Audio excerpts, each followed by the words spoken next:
All right. So in today's main topic, excuse me. In today's main topic, we're going to talk about workplace issues, right? Yeah. I mean, first of all, working for the man is just enough in itself. Facts. But we're going to discuss some of the things that we deal with on a day-to-day basis, on working for somebody for so long, how, people get comfortable, just different scenarios and situations that we go through. So anybody particularly want to pop it off?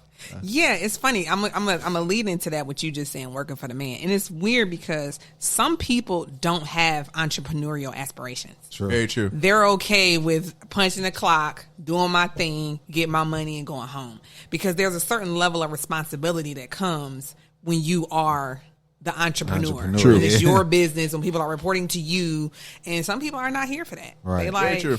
Very no, I'm not. I don't want to do that. I don't want to do that. Now, at the same time, there are people who I don't want to supervise. I don't want to lead. I don't want to be nobody's manager. I want to come here to your company, punch my clock, do my work, and go home. That's it. Yeah. There's a level of stagnation in that too, though. You know what I'm saying? Like, I just give you a raise just to give you a raise. Throw you a couple dollars and you fine. You fine, and yeah. You'll be here for me, working for me for the next 35 years. Yeah, there's some people out there like that. Could y'all do that? No. I mean, you know what? If you find a job good enough to the point where I got benefits, I make the decent amount of money for what I do, it's a good work-life balance, yes. I mean, because at the end of the day, I can live my lifestyle based on this pay. And working for myself, that's what I'm going towards. I'm trying to work for myself because these people ain't paying me enough. Mm-hmm. But if a company can set me up comfortable where I can come work 8 hours a day, get paid enough, and have benefits, shit, I'm about to be So here for 20 you would years. hang up real from the regular? No, I always have real for the regular. But this ain't interrupting my workflow. This, I mean, so But where you're trying to go with this from an entrepreneurial standpoint, right? You know what I'm saying? If you came across that job that was paying you enough to be able to live comfortably and not have to grow a business, because that's work, Right. would you hang it up? Not for this specifically. Like what we're doing now, I enjoy. I thoroughly enjoy this. So no, like if this was to take off and somebody was to say, you know what, we want to put you on a big platform where we want you to do a daily show, I'm doing a daily show. Regardless of what that job is paying. Regardless of what their job is paying. I mean, they're gonna have to match. You know what I'm saying? When I hang up the title for the job, this company that's offering me this daily thing gonna have to match what I'm making. Like, bro, like come with it. But see, that's counterintuitive, because we're talking about you being able to punch a clock and not have to worry about reporting, building your whole own brand. Because I'm assuming if somebody gives you a platform to say, I want you to build Real from the Regular, we're gonna put you here, you make it your own, you do your own thing. This is still your baby. You still got to shape it. You still got to form it. You still got to find your people. You still got to do this. True. Or you get this job that's paying you what you want. You're able to live comfortably, and all I got to do is punch the clock and take my ass home. Is that Real from the Regular on the side, or is Real from the Regular dead? Real from the Regular is the entrepreneurial route that we're not going. So But I don't think that's fair. I don't think that's fair, because I can do this. What we're doing, like podcasting, I can do this on the side. You're saying to provide for your entrepreneurial goal, or you're just saying just do it on the side just for play? But play, like, we drop an episode once a week. But you're comparing apples and oranges. I'm saying, because you said this, if somebody gave you the platform to record an episode every day, right, and I'm going to give you the exposure that you need to take this full time. Oh, they're giving me exposure, not money. This is not entrepreneurial money. stuff. Are they giving me any money? Are they giving me money? Because I'm getting a platform, I'm getting exposure, but what about money? Okay, let's just say, for instance, they did give you money. They gave you whatever it is you wanted, they gave you. You also got this job that's giving you what you want and you can sustain. Oh, of course I'm gonna go my podcast route on a daily basis. Well, wait. That's a good point, because that is work. I'm thinking about the work that going through that shit. And that's why I said you still got to find your people. You still got to keep your views and your ratings up. You still got to do these interviews. That's the thing about entrepreneurship is work. You got to do your type own of work, and it's to your own benefit, but you got to build it. You got to work hard. Them blood, sweat, and tears got to go into that. And it's funny because it sounds like, I could do it, but really doing it is another thing. I can sit here and say, yeah, man, I'll build my brand, I'll do this and I'll do that, but will I? That's transparency right there. You feel me? I smoke, man. Sometimes I get lazy. Sometimes I get off. You know, and I just don't want to do shit. I mean, this is my reality. So, you know, sadly, damn, you hit me with some real shit. You hit me with some real shit right there. Because I hate to say I would want to punch a clock because it's just easy. It's done for you pretty much. You just show up. You show up, do what you got to do. You go home and you get paid and you get your benefits. I like that. Your little PTO, you know. Shit, you know what? I'm gonna have to stay at the job, man. Okay, well, sir, what you think? Nah, I mean, I agree, man, but I would like to continue to punch a clock because I honestly don't feel like I have that entrepreneurial spirit. Right. I'm not. I've always considered myself a worker ant. Right. Like, I got you. You know what I'm saying? Like, I get into a job, I get into a position, I'm going to go. I know what I need to do. I'm good at that. Right. I'm going to make as much money as I can doing that. So that entrepreneur thing is, you know what I'm saying? Honestly, it's not in me. I don't have that in me to run it, own it. You know what I'm saying? Type. I feel that. I feel that. It needs to be like a conglomerate type thing, and I can be a little arm or a little leg or something. I can do, you know what I'm saying? But to be the whole the own solo dolo. All right, like what's the highest type of position in a workplace would you be? I mean, like, are you talking about low entry working ant? You know what I'm saying? Or are you talking? Would you at least I'm top dog ant, top ant, top ant? Like I need to be lead like supervisor, manager, like. And another thing about me, I don't want to dress up in khakis and suit and tie meet. Every day. That's not me. I don't want to do that. I don't want to do that. So when you get to that point, it's like, okay, I'm where I'm gonna go. If I got to go here and wear a suit and tie, then I'm gonna stay where I am. For the most part. But what if that money talking, man? And then, I mean, that changes things. You know, it does. But again, I know. But like just where I'm at in life right now, I'm comfortable not having to wear. Okay, let's say for example, gear. right? I'm just throwing numbers out here. We're talking hypothetically. You make $50,000. You don't dress in suit and tie. You don't. Okay, right? They throw you $60,000. Are you coming in suit and tie? Yeah, he coming. Because I think where people have to understand though, that come with more responsibility and shit, man. Like, I'm pretty sure you just throwing me this 10. What come with this suit and tie? But you know, no. Wait. Let's be real. We all know the higher you go, more less likely you it's the do. less you do, and that's in a lot of corporate structures. it depends The though, worker because really- I feel like, and this goes into one of our categories on workplace issues when it comes to that whole race thing. I feel like sometimes when us as Black Americans get into certain roles, they want you to work for that money. They really do. The lacks that they have, like I was at this other job and I swear to Jesus, every day I came in, I saw this, I think he was chief of compliance, laid up in the office with his feet kicked up. And I'm just like, do you have anything to do? Anything. He was out the door every day, 2:59. But all day, every day, sitting in that office with his feet kicked up. I could take him some time checks. He signed my checks right there. No, give me a minute, no nothing, just right there. But I feel like sometimes as Black Americans, when they give us a certain role, a certain promotion, I have a perfect example. When I was at this other company, I became the accounting manager. Prior to me taking this role, it was a white guy that was in the role. And he was able to give off some of his responsibilities to some of the other people. But then when I got it, it's like, okay, well, you got to keep your other responsibilities and still do this. And I'm like, but he didn't have to do that. Right. Why do I have to do it? Right. Not even, and then they don't know, but I know you weren't even paying me the way you were paying him. So not only are you paying me less, but then you want me to take on more work. Yeah. So I think that is a whole thing of race in the workplace. That plays into it, yeah. Yeah, I'm just like, and then, you know, even from a work standpoint, like when do you decide, okay, it's time for more money? Because a lot of jobs aren't doing reviews like they should annually. Right, so if you're not getting annual reviews, when do you ask for money? How do you ask for money? What happens when you don't get the money you feel like you deserve? Let's talk about that. Well, I've never been in a position where I've asked for money, to be honest. Is that because you ain't been there long enough? Is you're happy with what you're getting? You know, the young me, so I'm only 29, but the younger me, 22, 20, 23, 24, probably making like $12,000, $13,000 an hour. I was okay with that. Like, you couldn't pay me that now. You know what I'm saying? But I was okay. I was in a position, I worked a steady job and I was okay with it. I had friends at my job and I was chilling, kicking it. I wasn't really thinking long term, But nowadays, I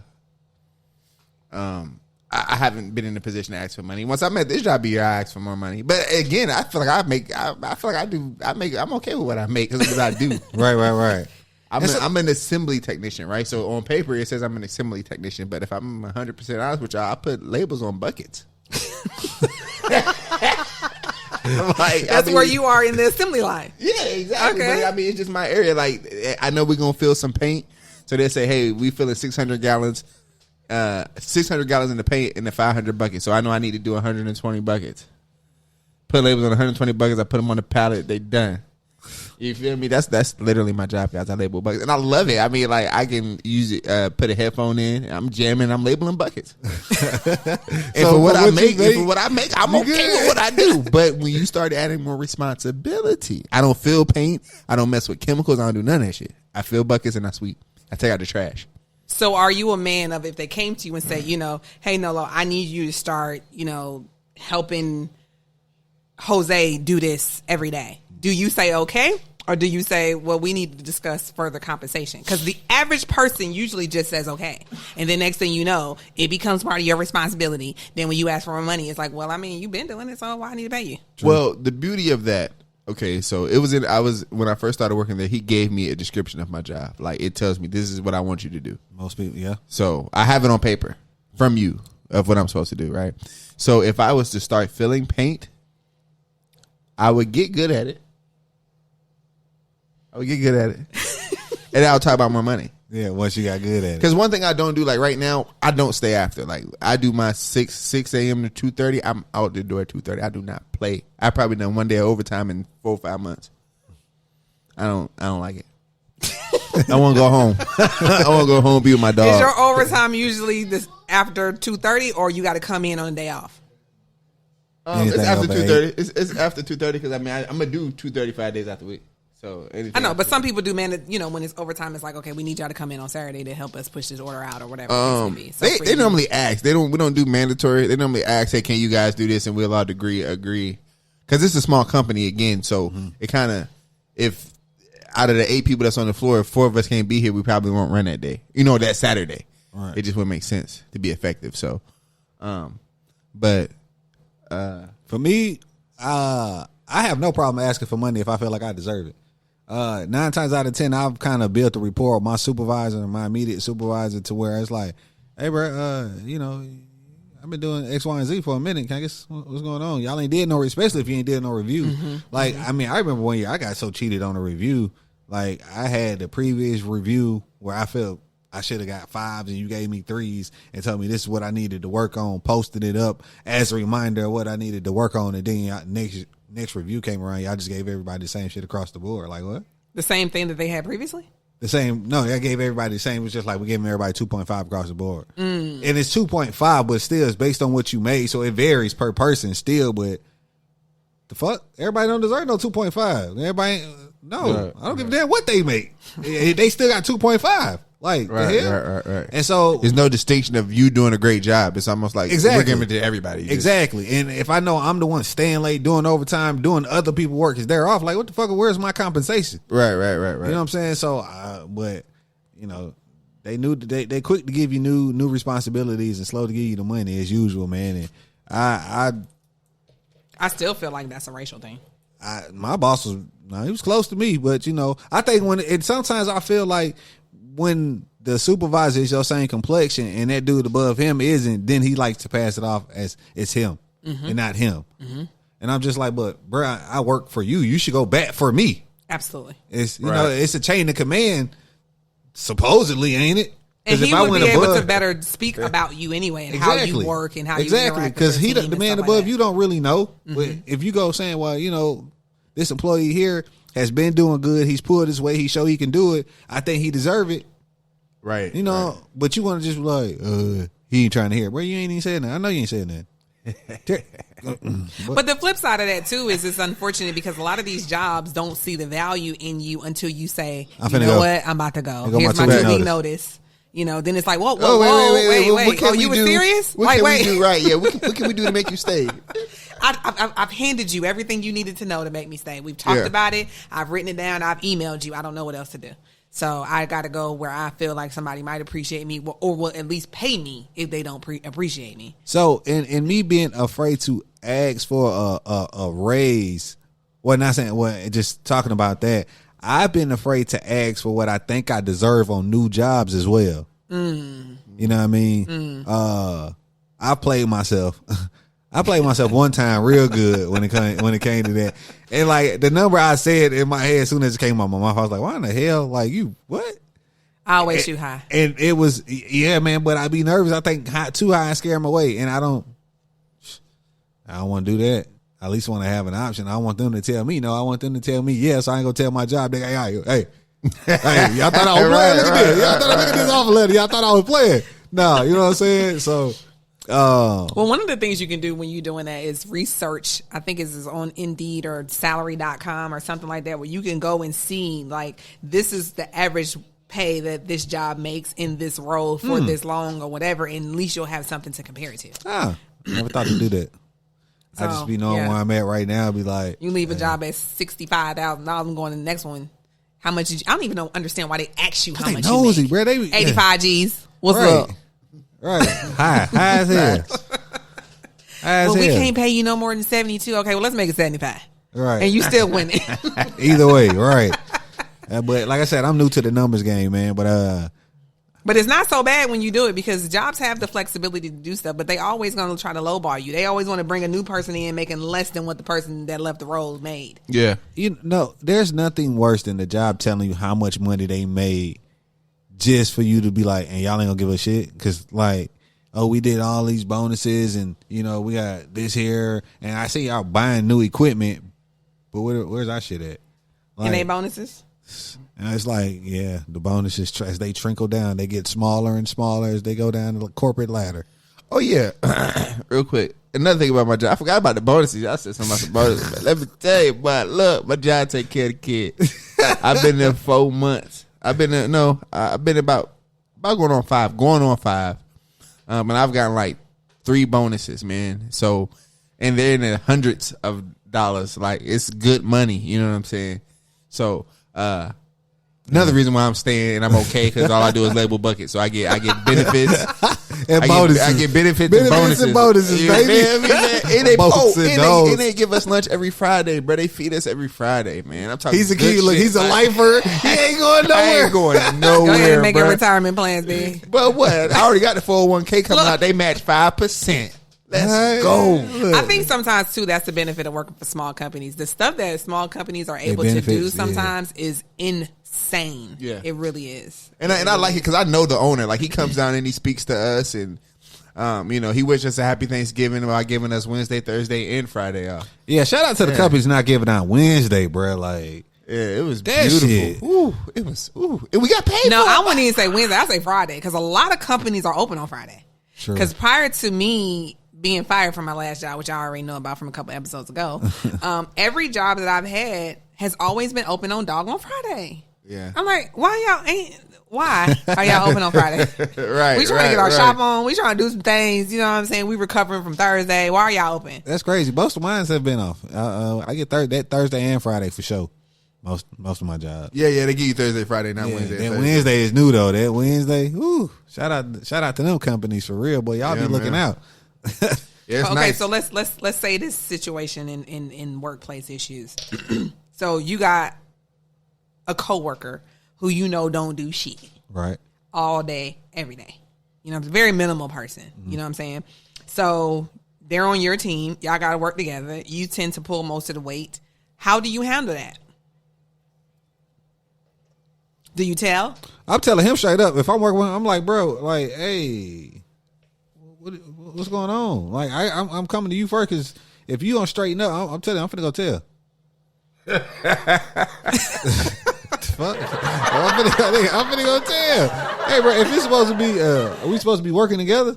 Yeah, but I mean, okay. He's your coworker, but y'all tend to work together sometimes. Yeah, so then you tell, management. Are we on the same level? We ain't, who's hiring anybody? What's going on? Like, okay, so what instance? It could be an instance of this is your manager because you're a manager now, right? Okay, Supervisor, lead, a head up. Yeah, you know what I'm saying. So somebody on your team ain't shit. People are coming to you like, yo, sir, we keep trying to talk to Austin and he ain't fit for the team.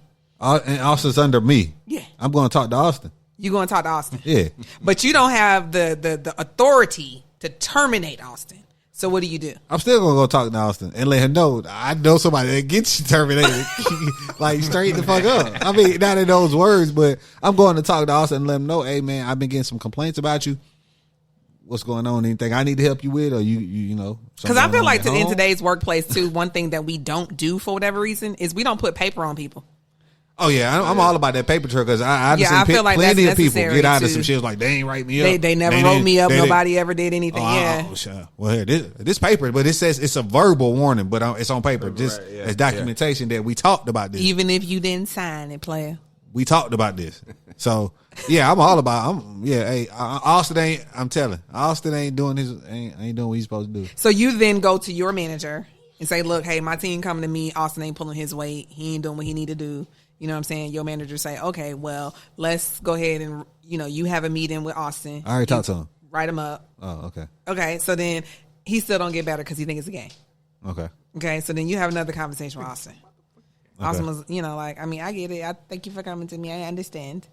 You know what I'm saying? And then you go back to your boss and you say, look, I had a second conversation with Austin, but it don't seem like nothing else is improving. Okay, so. And so then they like, well, but let's just give him a chance. Now, mind you, Austin's a white boy. Okay.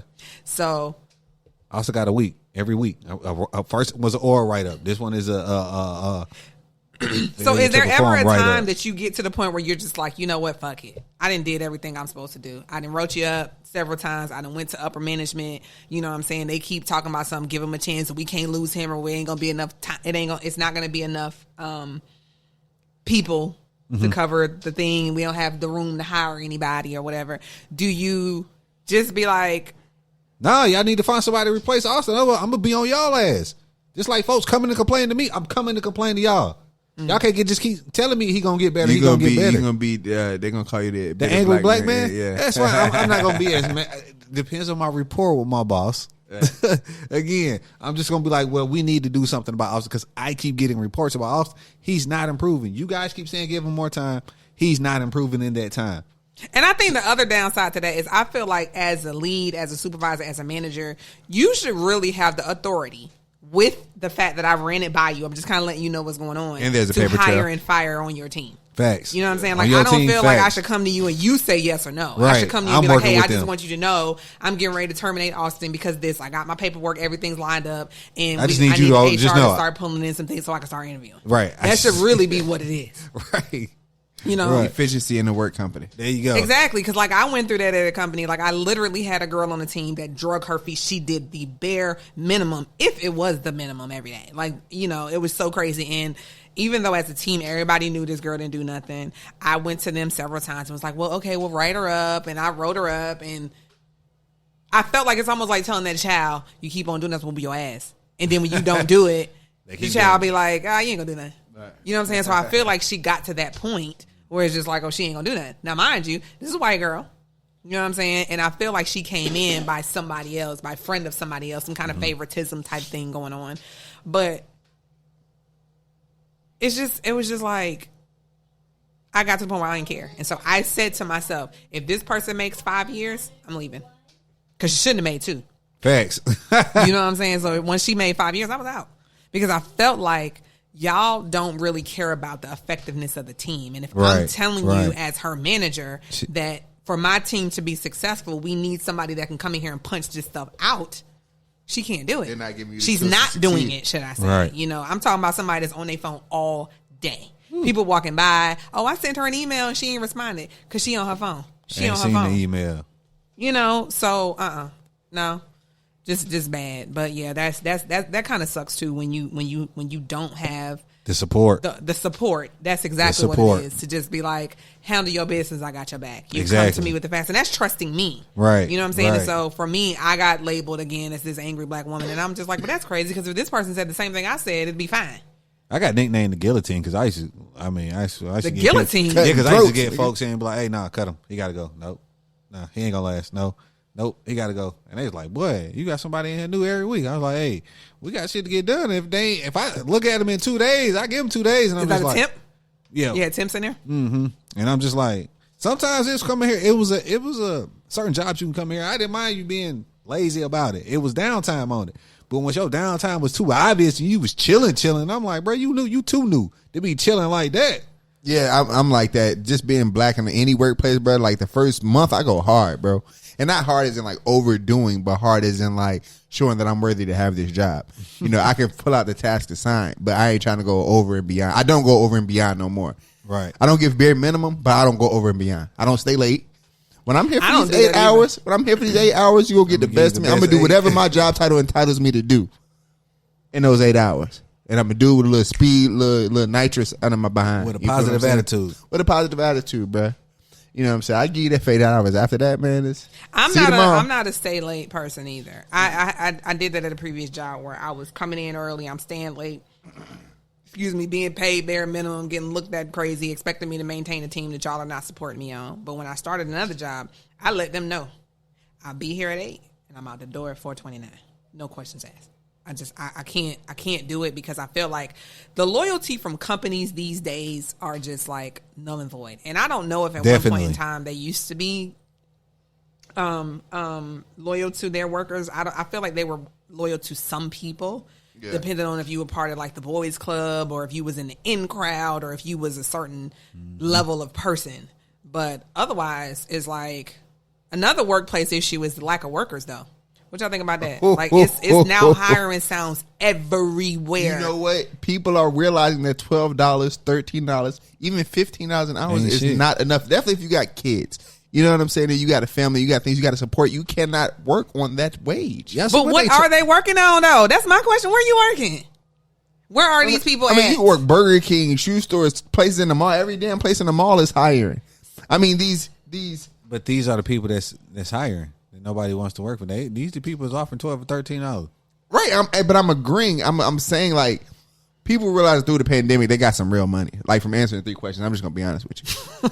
Yes, no. You got $800 and some change. Like That's the unemployment. yeah, that was unemployment. So you saying that people are still living on unemployment? No, but what I'm saying is people are not working these jobs that's not going to pay me $15, $16 an hour. As a company, these are multi-million-dollar companies. And the reality behind this stuff is that these companies can pay their employees $16, $17 an hour and be okay. But you do realize that before COVID, a lot of these jobs were paying like $8. And now they're up to paying $13, $14. Rent went up hundreds and hundreds of dollars in a lot of rent apartment is complexes. expensive. Shit, in most apartments. But minimum hell. wage didn't. I mean, because most people are paying more than minimum wage, which is $7.25. But the idea is you still cannot live under this amount of money. Like if you make this amount of money, definitely with this amount of kids, child support, this and that, and rent and car notes. 15 is like minimum. Yeah, I mean that's like you it depends on your lifestyle, right? Yeah. You gotta be able to manage your money. Yeah, I do feel like that a combination of some of the things on social media and YouTube or whatever have people out here thinking that they can jump into certain things and be rich really quick. True. The Amazon truck driving, YouTube videos, TikTok videos, and just a lot of Airbnb apartments, different things that people are attempting to do to the point to bring in residual income without actually having to punch a clock and go back to wherever it was they came from. He's trying to go viral. Right. Because I was always wondering, like, where are all the workers? Y'all cut off the extra unemployment thinking y'all was sending people back to work. And I feel like it's more jobs hiring now than it was before that. It definitely is, but people not like when you had a little bit of money, bruh, and you was able to do what you want. It's hard to go back to somebody making $12 an hour and talking to you crazy. A lot of people at these fast food joints, at these malls, they be micromanaged. Facts. You know, they be having somebody who probably ain't shit in life. Or I didn't even say ain't shit in life, but they just like, been a manager for 12, 13 years, and they take that shit too serious. Exactly, and it's and like for $12, burgers. Like you're not exactly. You're not gonna talk to me making $10. So I can understand that, right? You feel what I'm saying? Oh no, I totally understand that. Like I do feel like jobs have a lot of strict commands for the minimal money that they're paying people. Yeah. Like, what Exactly. you want me to do is like Right, ain't nobody got time for this. And because we are dealing with the new millennials, they are not here for it either. Like, True. I feel like in my day and age of working, I would have been like, man, she get on my nerves, but I'm going to do my job. I'm gonna do my Right. job. You know what I'm saying? Like, Yeah. I'm going to do my job. I'm going to push through. You know what I'm saying? I'm going to talk about her later. You know what I'm saying? Talk about her with the other employees, but I'm going to do my job. But now, you say the wrong thing, they're going to pull out their phone. They're going to video. They're going to cuss your ass Try out. to I'm walking embarrass off you. a job. Yep. I'm Yeah. just, you know, Don't it's say just some like... old disrespectful shit. Hey, they throwing coffee mugs. And I didn't fucking work shit $3. up now. You know, I seen on video some customer went and threw some coffee in the lady face or something. I'm But they just get like, records. They jumping counters. They going behind, man. They Yeah. throwing fry baskets. but it doesn't take much though, and it's so scary at the same time. Like, I'm subject to irate customers, you know what I'm saying? Then an asshole boss. So it's like, you want me to do all this stuff again for $11 an hour, ain't worth and it. then you want me to work all these hours because we short. But you Right. know, You know what I'm saying? I want to take time off. Well, you can't because I don't have nobody to cover that shift. But that technically ain't my my problem. bro. Yeah, y'all know the reality is that these fast food. I mean, I keep on saying fast food, but they need to take a lesson from Chick-fil-A. Chick-fil-A don't have these problems. Chick-fil-A people always seem happy. I never see a disgruntled Chick-fil-A employee. I've seen them since they has been tasked with being outside. They don't be happy out there in that cold and that rain and Chick-fil-A, you might whatever. want to review them outside. You know what I'm saying? Like that. But Yeah. I feel like they're probably properly compensated. They're Yeah. probably feeding them every day. They're off on That's the Sundays. thing. Yes. And they were closed on Thanksgiving. Yeah, You know what I'm facts. saying? Right. So, I mean, Chick-fil-A do. I feel like them in Publix probably do a really good job in taking care of their employees. Yeah. They're on the same level for me from a fast food to a grocery store I type agree. chain. You I know? agree. But, Definitely. Yeah. and that's the thing. You got to find you a company that is going to be good to you. Tuition Yeah. reimbursement, all Yeah. that kind of stuff that they do to look out for their employees. Yeah. But yeah, these folks out here crazy now, man. I'm just Yeah. like, I can't do it. I'm in a position right now where I'm supposed to go back to my old job at the beginning of the year, but I'm starting a new job on Tuesday. So then I'm just like, look, I'm going to work here for about a month. And if I don't like it, I got somewhere else to go. Facts. But that's so not like me. Like, I'm the type of person that when I start a job, I'm going to handle my business. I'm going to do my thing. I'm going to be here. But I'm like, maybe I need to get like the new millennials and be like, man, fuck this job if it ain't working. You know what I'm saying? But you might like that job for a month, and you might just be like, oh, yeah. I mean, that is very true, which is why I didn't turn it down. right. Because So you I'm got time to get a feel for it. Yeah, I got time to get a feel for it. I'll be 2 weeks in training, 2 weeks by myself because the person I'm replacing is leaving middle of December. So I feel like that'll give me a good enough time to say you yeah know, and nay. yeah. Okay. And then And maybe, it's a small company. I've been fortunate in working for small companies. The one time in my life that I've ever been fired, I was working for a big company. They can kiss my ass. All of it. Now let me ask y'all this. Let me ask y'all about like promotions. How often should one get a promotion? Like how often? Like okay, so when you do a review, you're just doing it. Is based reviews on my current position, is my review. is reviews for raise or just how you're doing? See, here's the thing. Okay, so in my managerial experience, I do two. I do one for raise purposes, evaluation of and then I do one at 6 months because I ain't going to remember everything in a year. So I always like to be like, okay, well, this is where we are 6 months down the road from last 6 months. You know, we talked about improving on this. This is where you are on this. Maybe we can throw this in. What are your goals? What do you want to do? All those kind of things. And then another 6 months, which would essentially be a year from the very first one, then we'll see where you are from a compensation standpoint, where you trying to go from a different position standpoint within, you know, the unit or taking on more responsibilities or whatever the case may be in that area. So for me, I feel like reviews can be either or. Okay, that's From a pretty performance standpoint. I mean, I agree. good. I've never had a review. Ever Any in of your life? jobs? Not even Chick-fil-A? What's the longest you've been at a job? Because that matters.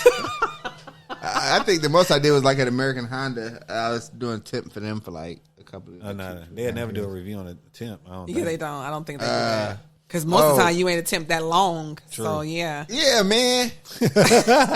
You know what? I didn't know that then, and I was just like, man, this is a big company. If you get in here, because they treat their employees pretty decent, but it was a long waiting list. Now they letting my hunchies in left and right. My boy just got on. Shout out to my boy E.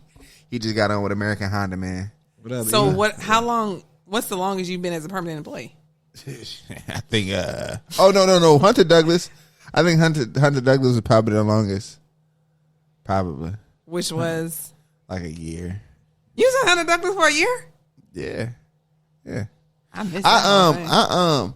the young part of me, man, moving around in jobs, I was always like, I felt like I could always get a job, which I've never really struggled getting a job. I still feel like that. You know what I'm saying? But I do wish that sometimes I would have stayed put a little bit more and worked some longevity and had that under my record, because I'm a bouncer. Like, you say something to me I don't like, nigga, what? I'm out this because I know I can get another one. You ain't talking to no like that, but I got to stop. I had to stop being like that. For so real, now you're like, what? When so now I'm somebody say like, something crazy to you? don't nobody say nothing crazy to me. But this job, I mean, they listen to the podcast now, so I gotta be having. Do they listen? Yeah, man. You said it like it's a bad thing. They see the damn shirt. He looked it up. So I gotta. Nah, they cool at work, man. They cool. Yeah. Walking brand. You feel me? Yeah.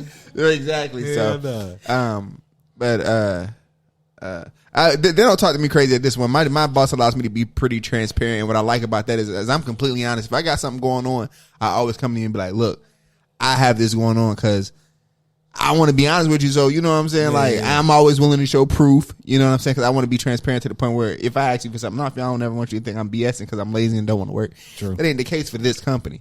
I like what I do. I like working there. So, but he allows me to be transparent. He's pretty understanding. So, again, I found a gold mine because this is right after COVID, man. It's my first job after COVID. So after not working for a year and a half, I land a good job. They got benefits. Yeah, because your ass ain't want to go back, boy. But you was and you know what? I had saved some money too, man. So I was really on some but I didn't want to go into my savings. So, I decided to pick up a job, and it worked out. I've survived the first week. I didn't think I was going to make it past the first week because I'm the only black guy there. So I'm going to just leave it at that. But they cool. And it's up there in Forsyth County, man. So if you know anything about Forsyth, man, it ain't the place for, us necessarily. It's gotten better, but it still ain't like somewhere I would look forward to living at. I'm just going to be real with you. Because there's still a lot of old head white people. You know what I'm saying? A lot of old head. But for me, man, I believe that promotion comes with more responsibility. So if you want me to do more, like I'm not finna just keep doing more as a entry level whatever. You add more to my plate, then I'm like, I need more compensation and a better title. When do you feel like you're up for a promotion? Is it a time basis? Is it positions now open? Is it like different stuff? I mean, me personally, I feel like if it's available and I have that set skill, I should be able to apply. Some jobs is like, well, you got to be here a year, or you got to be in your current position for so long before you can apply. Now, let me ask you this. Do you feel like there is a difference between a promotion and a raise? Raise is financial to me. A promotion is a title change. I agree. Okay, so with a promotion, you feel like comes a raise? Should, yeah. I agree. Because I feel like some promotions are lateral, meaning they don't always come with more responsibility. It could be a change in title where you're doing something completely different, which I'm also not opposed to because it helps to expand your skill set. You know what I'm saying? Depending on what it is. Like if I was all my life in AR management and then I went into AP management, I don't necessarily feel like that warrants more money. I wouldn't be opposed to it, but I feel like it's a lateral move, and it also helps me to now I can put AR and AP on my resume. So are you still doing AR and now doing AP work, or have you just transitioned to the title AP this and only doing AP stuff? But I'm only doing AP management stuff. Okay. I'm not doing AR, but I'm still in management. Right. I'm just on a different side of it. That's why I said it's a lateral move. So they're like, well, you've been doing AR. I think you'd be great at AP. So we just lost our AP person, but we can promote whoever to AR manager. So would you be interested in doing this? Yeah. Right, I mean, right. Is there a compensation for it? And if they're like, well, no, because it's the same thing, I wouldn't be opposed to it, is what I'm saying. Right. To me, in that case, it's a lateral move. So yours is like the opposite side of the same coin when it comes to you. Right. So receivables, of course, is receiving money. Payables is paying out the money. So, yeah. So I'm doing the opposite. Okay. So this is my thing. Like, I feel I got played on a lateral because it's like I have been doing the job for so long and asking for so much more money. All of a sudden it's like, well, okay, we'll give you the money and here's your title to kind of compensate for that. Here's your title to compensate for that money. Because you just can't give me X amount as a material handler. But I don't feel like that was a lateral move. I feel like that was a calculated move in what they did. What you mean? I'm saying that when you first said something about I'm interested in this position or the position came about and they knew you were capable of doing it, correct? Yeah, but I think you talking about this new job. I was talking about the old job. We're talking about certainty, right? Yeah. Yeah. Okay, go ahead. I thought certainty was you were interested in the position, but they didn't give it to you at first. That wasn't the thing? I mean the production planning. I was supposed to go over there. I don't know. No, I don't know why. Yeah, they gave it to somebody else. They gave the planning position to somebody else? Yeah, but I mean this was the first one. Oh, okay. They gave it to a girl. Okay. And then another one has opened up, and then I just left because they took all day to give it to me. Gotcha. It never got filled, but yeah, they just took all day to give it to me. You had a couple of hiccups over there at certainty. Yeah, which is why I left. I got the fuck on. Y'all ain't finna keep playing with me. How long you was there for? A few years? 5 years. 5 years. Y'all ain't keep all these lateral moves and just slow with the money, but quick with all the responsibility and, like I said, doing everybody else's job, man. It's just. And I think sometimes we as a people have to understand that it's okay to stick up for yourself. Because if you ain't gonna stick up for yourself, they ain't gonna do it. Nobody. They are not. They going damn to. sure ain't gonna do it. I drop dead. Somebody be in there to replace me the next day. And that's exactly what it is. And that's why why I'm just like, you gotta have your own boundaries at work. Yeah. For sure. Got to. Because that's the first thing a lot of folks do. A lot of men, a lot of white men, some white women be like, where the money at? Because I ain't doing it. That's it? You don't agree? I don't agree. You don't? I do. Oh.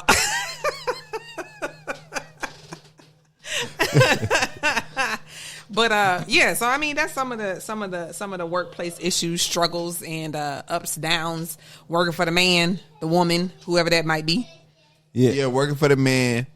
Well, I don't certain men I don't mind working for, and I know that sounds crazy. Like the one I'm working for now. I mean, it fits your lifestyle, so you good. Yeah. You know what I'm saying? You know, no mandatory overtime. I'm happy about that. No micromanaging. Those are like the three things I don't go for. Is the micromanaging, the mandatory overtime. You don't want nobody over your shoulder all day, bruh. I can't do it. Like that's something I'm going to the interview with now, though. Like respectfully, you know, and I say this respectfully. I can't do the micromanaging. Like if you give me a job, tell me what needs to be done, I'm going to do it. Like you don't have to worry about me not doing it. Right. But like if y'all do micromanage, this would be an issue for me, and I wouldn't be a fit. I'm gonna save both of us time. Right. You know what I'm saying? Because I'm gonna say something you micromanage. I'm like, bro, why you like all over my fucking shoulder? Like, bro. That should be the worst, bro. Because you know what's so funny, bro? Damn, I can't. Fuck it, I'm gonna say it anyway. So, all right, we supposed to print out these labels to go on a bucket, right?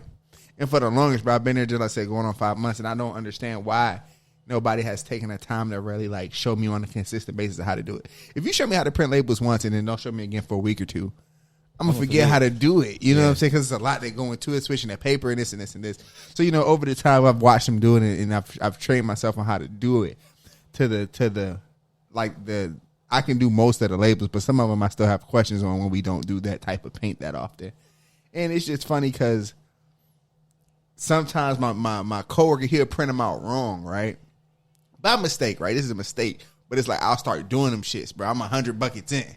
And I'm just like, bro, this the right fucking label. I don't think this shit. And I just be so mad, bro. But it's just like nobody has properly trained me on how to do it. And there's certain things like that, like in this company where I feel like I'm the only black person. Sometimes it's not that I'm afraid to speak up, but it's just be like, I wonder why the boss hasn't said, let me train you on how to do this. Or, you know, but it's more so he'll come and talk to him about labels. My job is labeling. He'll come and talk to him about labels and be like, hey, print out Nolo some labels for these buckets. Oh. So why don't you just go to your dude and just be like, hey, man, show me how to do it? Instead of the boss coming to him, the dude the boss going to? Yeah. Why don't you just go to him and be like, bro, let me see how you do these labels. They say, let me see how you do these labels. And what he say? I show you, and never show you. I show you. Nah, man. I've been showed certain labels. It's just like I said, we make a lot of paint, but sometimes it slips by me. Like I come back to the desk and there's labels on the desk. You know what I'm saying? Or I don't know you're printing out labels until I see the shit coming out the machine. The labels coming out the machine. We all using the computer for different shit because they print out shit they need without it being labels for me. So sometimes I don't know until you printing out things and then grabbing a roll and be like, here, this is what you need to do. It don't happen that often, man. Me and this coworker gets along anyway. But I'm just saying, it's just frustrating when the proper protocol is, if I'm in charge of labels, for the boss to come and say, hey, I'm going to train you on labels like we talked about when you hired me. that you was going to train me on labels. The boss so I was could going to be- train you? Yeah, so I could be efficient in this area. So you need to go talk to the boss. If he said it, he ain't did it yet. Like, hey, don't forget, you still going to train But me? I feel like you don't talk to me about a lot of shit though. Start with the labels, and then maybe that'll open up some shit. I'm like, hey, don't forget, you got me on them labels. Every time you see him, hey, don't forget you got me on them labels. Yeah. You know how you was talking about sometimes you got that rapport with your boss, like we cool, but we ain't. That's why I'm saying it in a joking manner. Hey, don't forget about you got me on them labels, right? I don't think he'd find that funny. Okay. That's it. He's uptight enough. He cool, man. I go home with my boss. He cool. I got It's just a certain relationship that we have. You know what I'm saying? I got you. Like, so, but yeah, It wouldn't work with him. I don't. I mean, it's not that it wouldn't work. Send him an email. I think our humor is, I think, very different. I don't laugh at a lot of jokes up there. Hey, shout out my coworkers, man. Shout out my coworkers and everybody. I love y'all, man. Y'all cool. But yeah, so yeah, that's Britt. We got a quote of the day. Quote of the week. Quote of the week. So it's kind of related to workplace stuff and promotion and just being used. So I'm going to go with, if you don't promote yourself, no one will. Likewise, believe in yourself or no one else will. Goddamn facts. That's true. Yeah. You got, because again, prior to this promotion I just got, man, I've been playing myself with this whole lead position, being nervous to get a supervisor position. And, I've been telling bro, he should have been putting managers. So when you get into the lead role, to me, that's the same thing as being a manager or supervisor, anything. Put it on there. All you got to do is give him a good person to call. Call me. We got different last names. And so, I do. And so, I just had to believe in myself and just be like, fuck it, I'm going to go for this supervisor position. And it was just so funny. I had two of them available. And the way that this one kind of fell into my lap, it's on a smaller scale. It's not as many people. And I'm like, I'm more comfortable getting my feet wet with about two people than going somewhere and having a, brand new crew who ain't put no time in with. I think sometimes that's best too, because you coming in with a whole new set of eyes. True. You know what I'm saying? So you can see things that they're already so complacent with and stuff like that. And then it seemed like I was going to be the young cat out the crew over there too. And, I always be a little iffy about that. But yeah, old people do not like to take direction from young cats. That's so everything they don't. They can be very set in their ways. So that's why the quote is like, promote yourself, believe in yourself. You got to set out here and set the tone for what you gonna be, who you gonna be at these jobs, and don't let nobody tell you anything different. Definitely. I fuck with that quote. They don't like calling me Nolo at my other job. But, So do they? yeah, my coworkers do, but the boss, he still want to call me by my name. Your name is Josh. Yeah. So let me read that quote again. If you don't promote yourself, no one else will. Likewise, believe in yourself, or no one else will. I like. You got to that. be your biggest cheerleader, baby. Hey, that's I find that that's that's true. That's true. Hey, y'all. Thank y'all for tuning in, man, to another episode of Real for the Regular podcast, man. We out here. Yes, sir.